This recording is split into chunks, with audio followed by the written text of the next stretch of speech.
I'm gonna tell you something right now that potentially could upset you. Maybe it might excite you, maybe it might frustrate you, maybe it might open your eyes. And that is, whether you like it or not, you have a personal brand. Whether that's your 300 followers on Instagram, your Facebook page, your LinkedIn that you put pretty much zero effort into, whatever it may be, the point is you have a digital footprint. So I guess I kind of somewhat lied in the title by saying, this is how to start a personal brand. That's not entirely true because you already have one. I guess just to clarify further what I mean and the real purpose and intention of this video is to take your personal brand from something that is doing you damage in your life or something that is hindering you to something that becomes the #1 asset that you could ever have. So with all that being said, let's get into a little presentation I put together for you. You see, I've made $100 million plus in my career, a number that 99.9% of people can only dream of. And the select few that get there take a lifetime to build this level of wealth, and most of it only comes in their 50s, 60s, 70s onwards. The difference is what takes most people a lifetime, if they even get there, took me less than 10 years. Now, I wanna make something very clear. I'm not saying that to hype myself up or trying to think, I'm some genius. No, I simply had a competitive advantage. So the reason I say this is because I want to show you the power of what it is I'm teaching you here today. Coming from someone who has benefited greatly, I've been incredibly blessed. I've been incredibly lucky. I've been incredibly fortunate. Yes, of course. I don't want to downplay the fact that I have worked extremely hard in my life, tirelessly.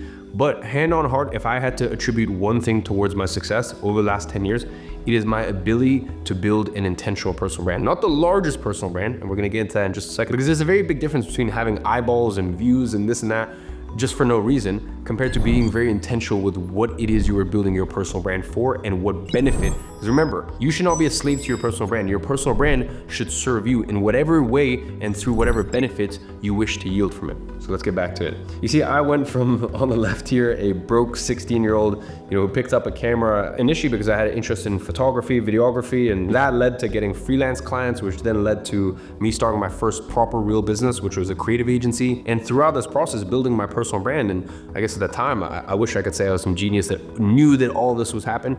No, I just kind of stumbled on all this and, right place, right time. But what's funny, what took me 10 years could actually take you a lot less time, because for the first few years of building my personal brand, I was not intentional at all. There was no rhyme, no rhythm, no reasoning behind anything. It was just, quite frankly, a bit of a mess. So you get to circumvent that mess, and all that to say that I built an asset that allowed me to accumulate generational wealth in just a few years. And this one asset has allowed me to take care of my single mom. The reason I actually started all these entrepreneurial ventures, very common story. I'm no special, unique snowflake. It's just a very common story of a son who sees his mom in pain. My stepdad cut off me and my mom when we were 11 years old. My biological father had some issues, I guess you could say, he was dealing with, so he wasn't particularly the most stable. So out of absolutely everything I have in my life, the thing I will be forever indebted and forever grateful for my personal brand for is taking care of the person that to me means the most in my life, which is my mother. And not only just my mom, but my friends getting to benefit from everything that a personal brand has afforded me, and even some of my philanthropic efforts. It's pretty cool. Last year, I actually funded my 10th school. So for 6 years now, I've been building schools in places like Nepal, South Africa, all fully funded, taking profits from some of my businesses. And by the way, the reason I say some of this stuff to you is, I don't mean to be preachy. I'm not trying to be patronizing. I just want you to understand that this is something that isn't going to change your life overnight. Okay, this is not like you're not going to click your fingers and then your wildest dreams will appear. No, if you keep focused and you stay dedicated, I genuinely believe this is the single most, and I'm telling you right now, this is the single most powerful asset that anyone can have in the world. And that asset is my personal brand. Now, let me be clear. This isn't something I just randomly stumbled across. Okay, the elite already know that a personal brand is the most valuable asset on earth. They know that we have an attention-driven economy. Attention is the new currency. So when I say this isn't something I've stumbled on, I'm not saying like, oh, it worked for me, so it must work for everyone. No, just look around. Look around and ask yourself things such as, why do you see the likes of Donald Trump and Elon Musk become so active on social platforms and going on podcasts like the Joe Rogan Experience? A few years ago, they were known for their wealth. They didn't bother trying to connect with the masses or appeal to the masses. So what happened now? They understood the power of building a personal brand. A personal brand leads to more eyes, and that leads to more power, which inevitably leads to more money. I mean, just look at Donald Trump. He won the US election using the power of a personal brand, okay? And even Tesla, the Tesla share price is up over 70% in the last 6 months. And listen, I know these are some extreme examples. I'm not saying you need to build a personal brand, to be world famous or to rule the world. So instead, let's take a look at some of my friends who use their personal brands to become multimillionaires. But in fact, these are very humble individuals, but these individuals are worth hundreds of millions of dollars. We have my friend George Sheehan, who owns a company called Represent on the left. In the last 10 to 20 years, this is the most successful fashion company to come out of the UK.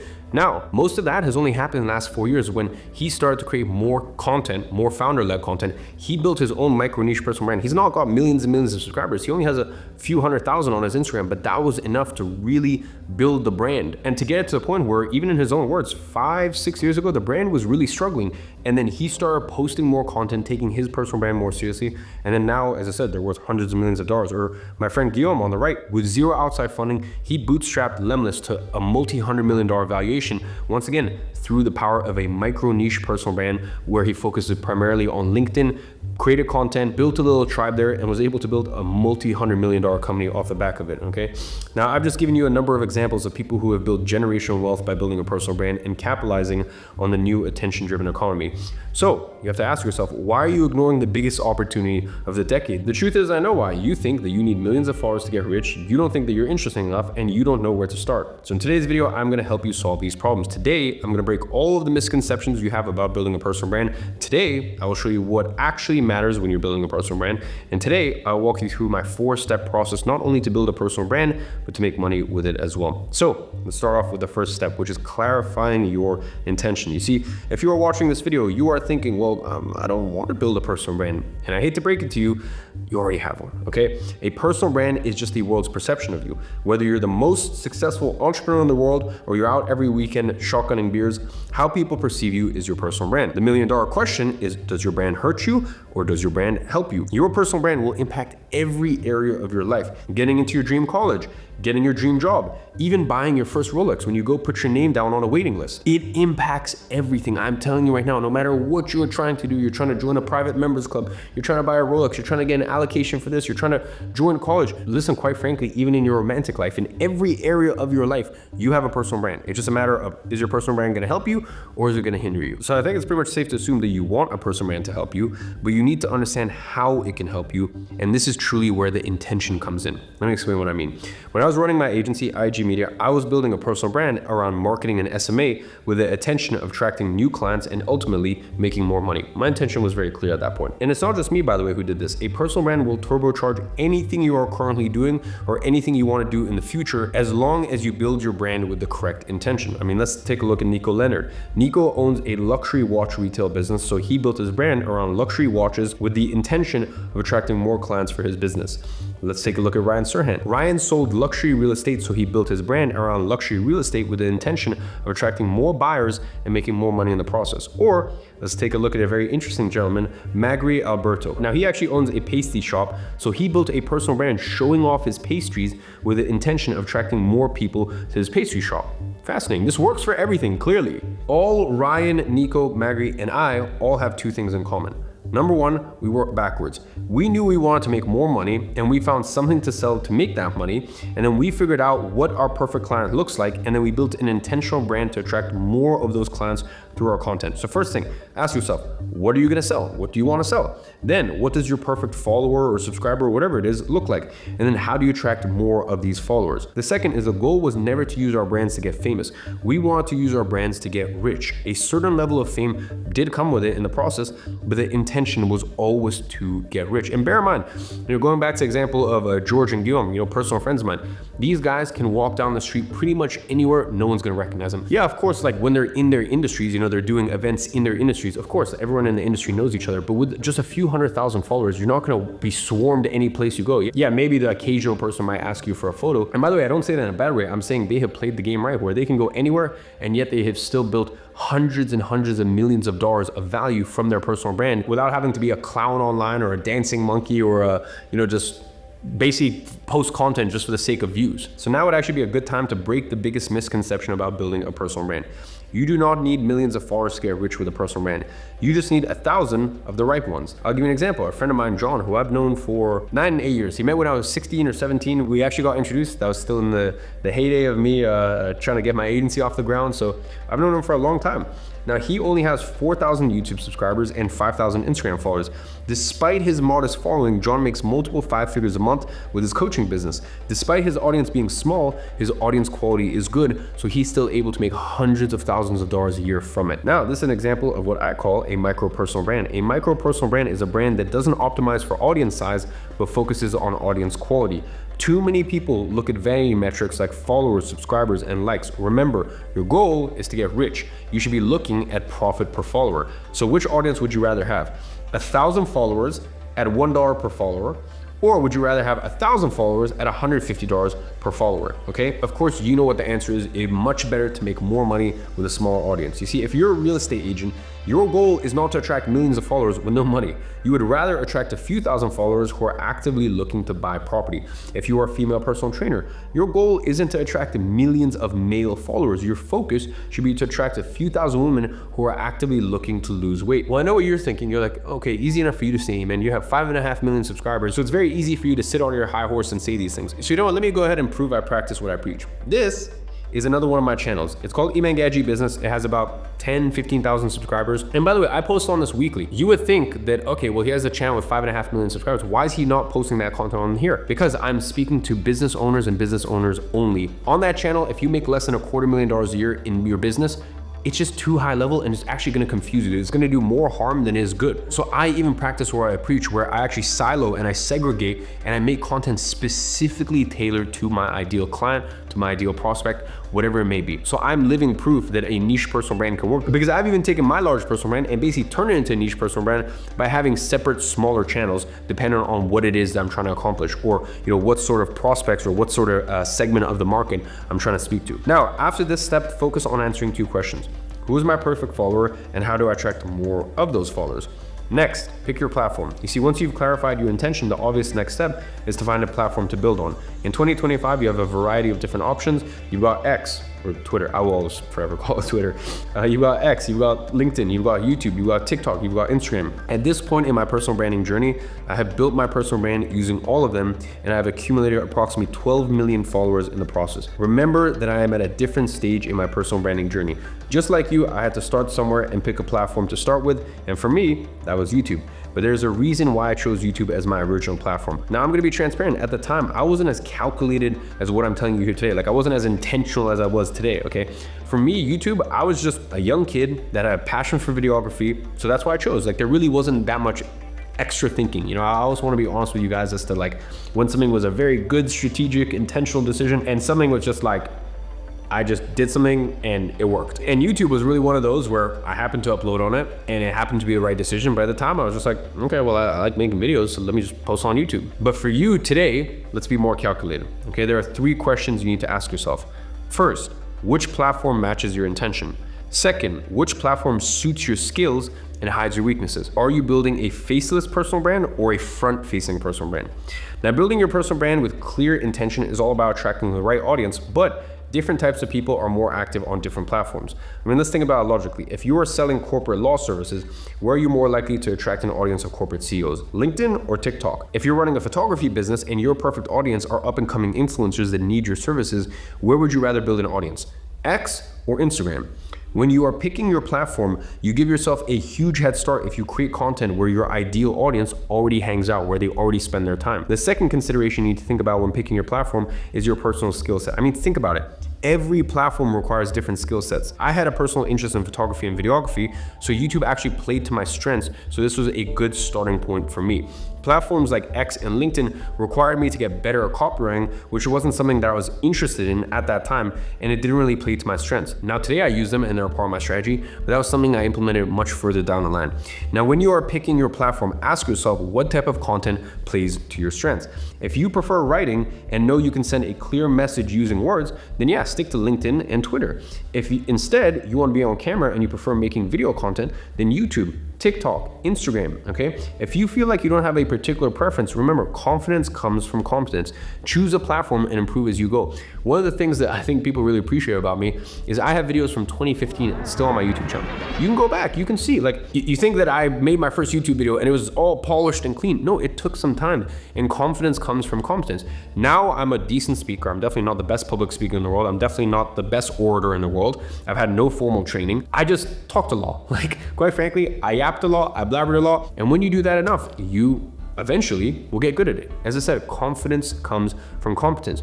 The more repetitions you put in there, the more competent you are, and the more competent you are, of course, the more confident you're gonna be. And I said, don't believe me? Well, just look at my videos when I started compared to my videos today. I mean, feel free to go back to my channel back in 2016 and in 2015 even, and go look at those videos, okay? And look at how far the evolution has come from back then to now. You know what, actually I'll even get my team to include some of the clips so that way you can see just how bad I was back then. I'm really improving my strength, and I'd say I'm quite strong.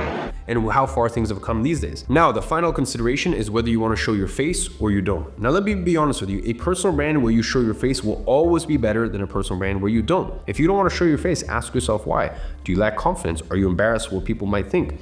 You see, I understand, I was in your shoes when I first started. I want to urge you to take the leap as I did, because building my personal brand is something I haven't regretted a single day in my life. But if you are set on building a faceless personal brand, your options are Twitter or YouTube. You see, on X, you can create content using an alias and still provide as much value as possible.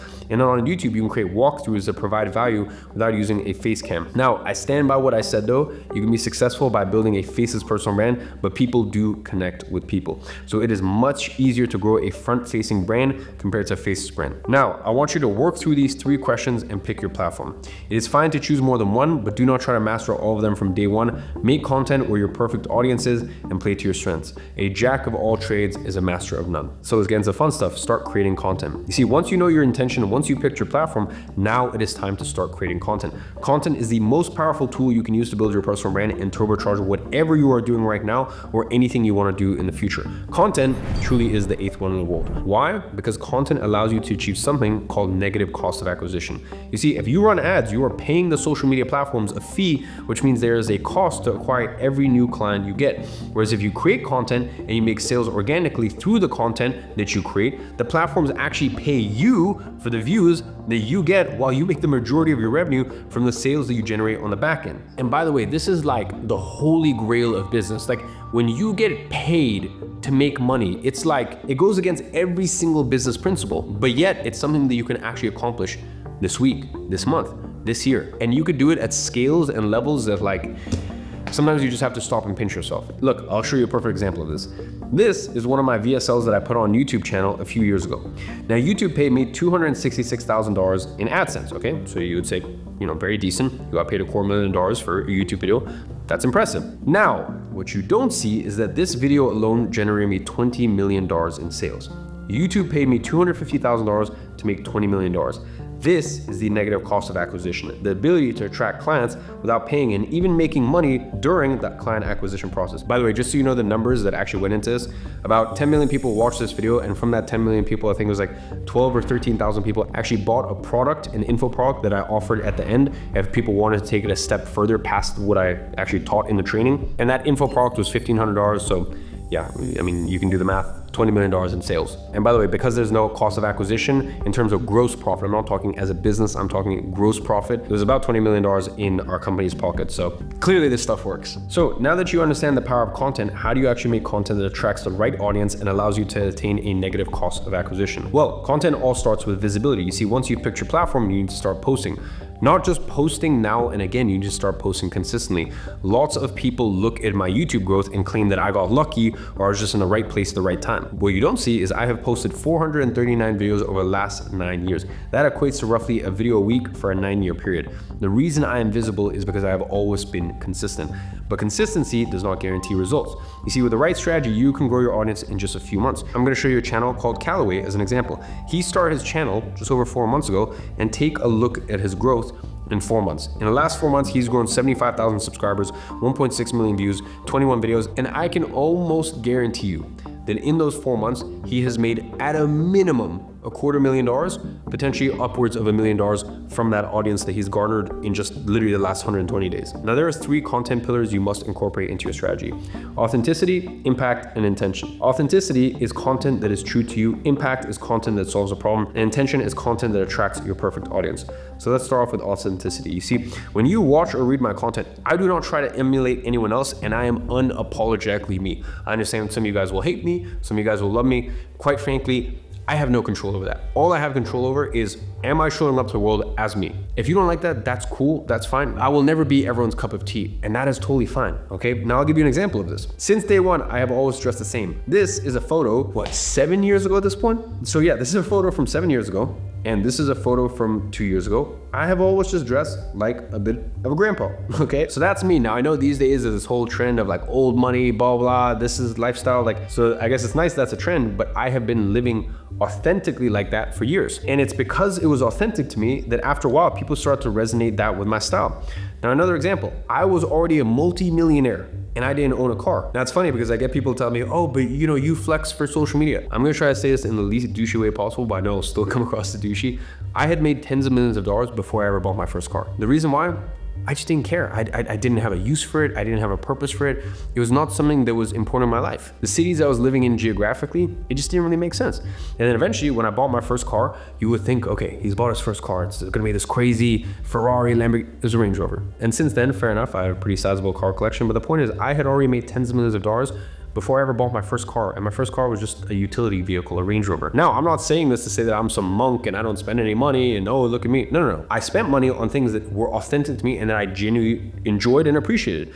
I love horology. I've always loved horology ever since I bought my first watch, which was a Timex Expedition for 20 pounds at Argos. Anyone who lives in Britain knows what I'm talking about there. And yeah, I spent millions and millions and millions of dollars on watches before I ever bought my first car. Why? Because that was just authentic to me, okay? I invested and showcased something I love, which is watches, and I've been doing that for years and years and years. Now, once again, even watches in the last 4 or 5 years, it's become a thing, but when I first started buying them seriously, like heavily investing, 7, 8 years ago, once I started doing okay for myself financially, I guess you could say, it wasn't like a thing back then. And I think it's just this whole like being yourself and being unapologetically yourself, whether people like it or they don't, where people trust you, okay? People trust you and people trust that you are not doing anything that isn't truly you. There's something that they may not agree with, there's some things they may not do themselves, but they respect it because, like, you know what, this guy's not trying to be anyone who he's not. And I have to respect that. Listen, I've even gone as far as to share private voice notes I sent friends during my darkest times. You know, I'm happy to even overlay it right now. Like over the past 2-3 weeks, I keep waking up with this crippling anxiety. And I just don't feel like myself. And I shared that publicly with the world, not because I fucking wanted sympathy. And quite frankly, I knew that not many people would give me sympathy because at that stage of my life, I had done well in every area and I had quote unquote made it. So I didn't want sympathy. And quite frankly, I only posted a year after I was in that headspace, which maybe it would have been even more brave to share it real time as it was happening. But the reason I shared it is because I wanted to show the audience the authentic, unfiltered version of myself. An audience does not resonate with a hero, they resonate with the journey. Be authentic and take the audience on the journey with you, okay? Now, of course, authenticity is important, but will only take you so far. Providing value is not only what keeps new followers coming, but is the reason your current audience will keep coming back. Before I get into how you make impactful content through providing value, I want to deal with another misconception. You do not have to be an expert to provide value, okay? Also, by the way, expert is a very, this is a gray area. Like, what makes an expert? Who says someone is an expert? Because you can't guarantee that what they're saying is right or wrong. I mean, listen, we've seen many times over the space of the last 5 years ago where people were quote unquote experts. Oh, you have to trust the experts. You have to listen to experts. And then we've all found out that the experts were lying to us this entire time. So like, you know, just the whole expert thing, like that's a big misconception. Let me kind of break down what I mean here. I want you to take a look at Joe Wicks, for example. Joe has almost 5 million Instagram followers and has made millions, I would actually say tens of millions of dollars by posting simple HIIT workouts and showing people how to cook simple, healthy meals. He's not a professional bodybuilder, okay? He isn't a professional bodybuilder, he isn't a professional chef. He is a normal guy who documented his health journey and helped others do the same by creating content. He is just a relatable guy who knows how to get people from point A to point B. Level 1 wants to learn from level 5 on how to get to level 3. A person at level 1 doesn't want to learn from someone at level 100 because they're like, it's been so long since you were back here and the stage you're at is so unrelatable and I don't even think you even remember how to go from level 1 to level 5. So that is your advantage, is the fact that you have a closer proximity to where a person wants to get to than someone who's so far ahead. Now, there are really 3 content angles you can use to provide value to your audience. First, teach them something. Second is present new opportunities to your audience. And last is share your personal experience. Now, a quick note on this is I use my YouTube as an example, but this works on every single platform, okay? Intention. Now, I have spoken about intention at length, but I will continue to say it. Make content to attract the right audience. Vanity metrics do not matter. Make content to attract the right audience, not a big audience. If a big audience comes, you can't stop it, okay? But that should not be the goal, okay? So let me break down 2 of my YouTube channels as an example. You have the main channel here. Now I use my main channel to attract a wide audience of beginners looking to learn more about online business.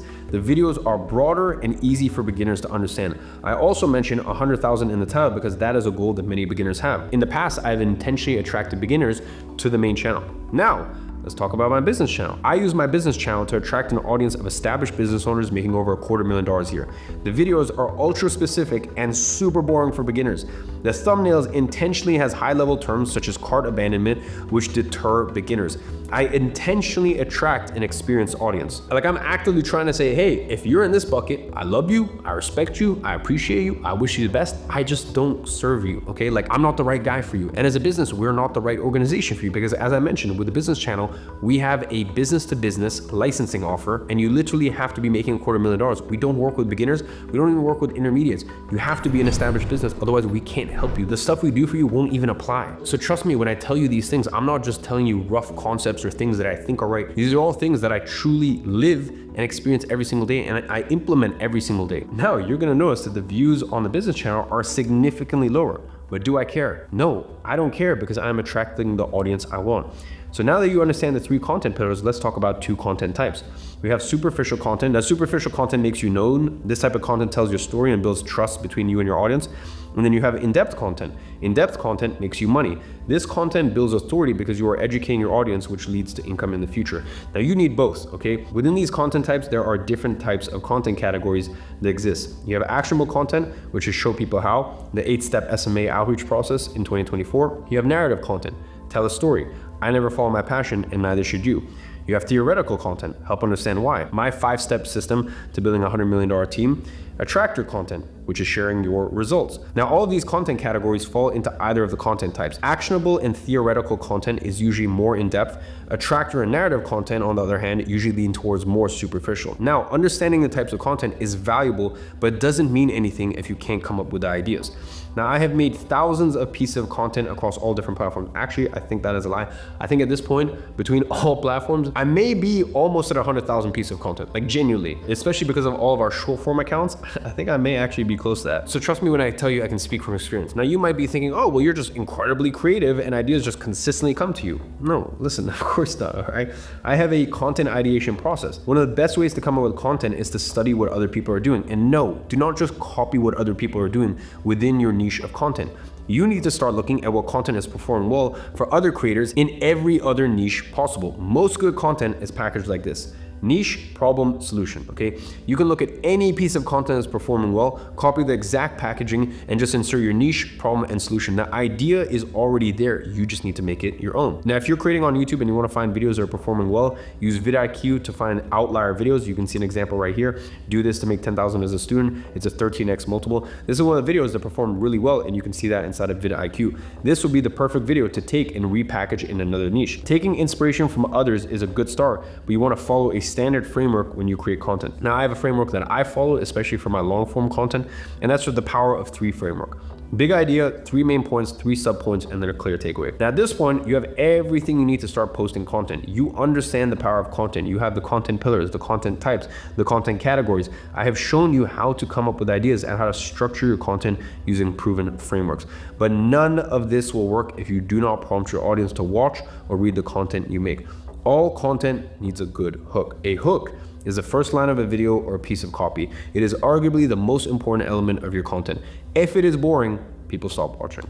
Hooks should always contain one of these: bold claim, spark curiosity, and promise value. Now, I want you guys to all set yourself a challenge for the next 10 days. I want you to create 5 pieces of content over the next 10 days. No need to post it, okay? I just want you to get some reps in quick so you can start seeing the improvement. Remember, competence breeds confidence. So you're not posting this anywhere, okay? You are simply creating content, you're getting those repetitions in, you're practicing, and that's all we're really trying to do here. Now, monetize your brand. You now have the tools you need to build a personal brand. You understand the concept of building an intentional personal brand, you know how to pick the platform that will suit you the best, and you understand how to start creating content. And that is what goes into a personal brand. So Now you need to monetize your brand. Remember, your goal is not to be famous, your goal is to be rich. And in 2025, there are so many ways to monetize your personal brand. Early in this video, I already discussed how building a personal brand can turbocharge your current career. Just take a look at Nico Leonard, Ryan Serhant, Magri Alberto, and there are countless other examples doing this. I mean, let's take a look at Dr. Alex as an example. He is a chiropractor from the US who used TikTok to build a huge personal brand and has made millions in the process. He has celebrity clients he's booked for months, if not years in advance, and he can price his services as high as he wants. His personal brand has led to demand. Even the world's best chiropractor cannot compete with Alex because his brand is too strong. But maybe you want to move away from what it is that you are doing right now. Maybe you're not a business owner yet. Maybe you hate your career. Maybe you're just looking to get your online career started. Well, I have good news for you. You can have a clean slate. You see, when you do have a clean slate, there's one thing that you should be selling in today's economy, and that is information. This is something I've done better than pretty much anyone else in the world. Now I know what you're thinking, but there's a stigma around selling courses. But I just want to challenge your thinking for a second. You see, every single person watching this video right now has bought info before. When you buy a book, you're buying info. When you go to school, you're buying info. When you go to college, you're buying info. Even earlier today, when I was with my tennis instructor, I was buying info. He has information on how to play tennis better, and I am paying him for that information to teach me. My tennis instructor is not holding my hand and forcing me to hit the ball. No, it's not like he's doing it for me. I am paying him for the information, for the knowledge transfer, for him to transfer the information from his head into my head. So we all pay for info, whether you like it or not. We have all paid for info, and we will always pay for info, and info is one of the biggest industries in the world. Bear in mind, when I had a call with my corporate lawyer last night to advise me on a new company, he is not doing it for me. I am paying him for his information. He is advising me, okay? So you need to understand personal training, consulting firms. For example, even when I pay my boxing coach, do I pay him to box for me? Of course not. I am paying him to transfer his experience and information about boxing to me in the form of training and advice. I am paying for information. The way that information is transferred is the only difference, and this is called packaging. I'm not even recommending that you guys should sell courses, okay? There are many ways to package up info. It could be one-on-one coaching, it could be group coaching, it could be courses, it could be a book. I don't recommend writing a book, by the way. But you know, the point is, there's so many ways to deliver this stuff. Some of the most famous people in the world have sold info at scale. Tony Robbins. I mean, Tony Robbins is worth upwards of 600 million, to be honest. I think it's in a few billion at this point. And he has made a large portion of that money by selling info. He has speaker events. He's written multiple books. He even has his life mastery program that sells for upwards of $10,000. Now, I know your self-doubt is creeping in. You're saying, well, I'm not an expert in any field. How could I sell info? Well, the thing is, times are changing. Everyone on earth has access to the largest database of information ever created, artificial intelligence. Now, 5 years ago, selling info would take months or even years of research to synthesize the information we needed to solve a specific problem. Today, with the help of AI, you can synthesize information from the greatest minds in the world and compile it into an actionable plan in just a few minutes. I know this because this is literally what one of my software companies does. It's called Synthesis AI. But synthesizing knowledge isn't enough. There are two other things you need. The first one we've already discussed, and that is a micro-personal brand that you build using content strategies we've discussed throughout this video. But the second is a unique value zone, because you don't want to sell in markets like health or online business. You know, that's impossible. Even at a niche level like weight loss or drop shipping, it's too saturated. You need to find your UVZ using the third layer theory. You see, once you go down 3 layers from the market level, you start to see untapped markets that are big enough to sell ultra-specific information to. I'll give you an example. You don't want to sell in health, you don't want to sell weight loss, but you will want to sell weight loss for new mothers, okay? Once you have your UVZ, you can then take time to understand the biggest problems that exist in your unique value zone. Next, use AI to synthesize all the information out there into an actual plan to solve that problem. Just so you truly understand this, you could go dedicate your entire life to researching a topic and go banish yourself to the mountains for 10 years and just study one specific topic. You're a human, okay? You're gonna be able to study this much information in 10 years. Whereas AI can synthesize every single article, every single book, every single piece of information that has ever been put out about a specific topic. With the right AI technology, you can do that now. And in the most respectful way possible, you're not gonna beat AI, okay? You simply cannot compete. You simply cannot synthesize information at a rate faster than AI. And then what you do is you take that information and you offer it as a one-on-one coaching that you sell while you grow your micro-personal brand. You see, one-on-one coaching is the best way to start monetizing your micro-personal brand because you can charge anywhere anywhere from $3,000 even up to $20,000 per client. You only need 3 to 5 clients a month. With even 1,000 people that are the right audience size, you can make a full-time income. The product effort obviously is very minimal, and sales difficulty is very easy when you are selling to a UVZ. If you sell people a weight loss, okay, cool, like get in line. Whereas if you're selling specifically to women who want to lose postpartum weight, that's a very different story. So as you can see, one-on-one coaching is a no-brainer when you get started. I even still do it to this day. And by the way, don't fall for this whole, oh, don't sell your time for money trap. You do realize professional sports people, global artists, and even the CEOs of the biggest companies in the world sell their time for money. Taylor Swift goes on a world tour and makes $1 billion. And by the way, she sold her time for money, okay? The CEO of Google sells his time for money. He just makes $100 million a year in the process. So there's nothing wrong with selling your time for money. It's just about making sure that your time is as valuable as possible. Now I'm not gonna be covering how to build and run your coaching offer in full detail today because I really wanna go more in depth with that. So I'm actually gonna be doing a full training about coaching in an upcoming video. So to wrap up this video, I wanna leave you with the fact that I'm gonna be honest, building my personal brand was the best thing I have ever done. My personal brand is the driving force behind my companies. And by the way, not just my software companies or my info businesses, even my eyewear. You know, this comes from my eyewear business. My eyewear business is my smallest business and it still makes a couple $1 million a year in profit. And my personal brand is the petrol and fuel for all of this, okay?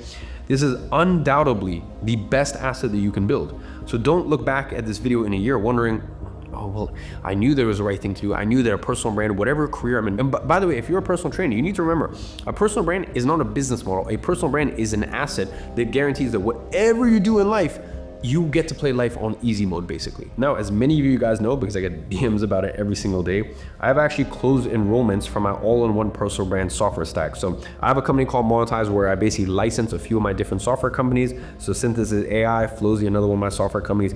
And we actually threw in Personal Brand Blueprint, which we were tempted to charge separately as a course for, but decided to actually just throw that in for free because I'd rather you succeed with the softwares. So as it currently stands, Monetize is still closed. But I want to give you an opportunity. If you are serious about building and monetizing your personal brand in 2025, go ahead to my main Instagram and DM me personal brand. And if you seem like an awesome person for us to work with, you know, we take our work very, very seriously. I've spent so many years at this point building the best softwares, the best tools, the best courses, the best training, the best everything to make sure that we have the results that we do. So go ahead and shoot me personal brand on Instagram. We'll have a little conversation. And for a select few, I'm actually going to reopen the software stack. So with that being said, shoot me a message on Instagram. I hope this training has been useful for you. Trust me, I have a bunch more incredible ones lined up for this year. And as always, I'm watching from afar and I'm rooting for you.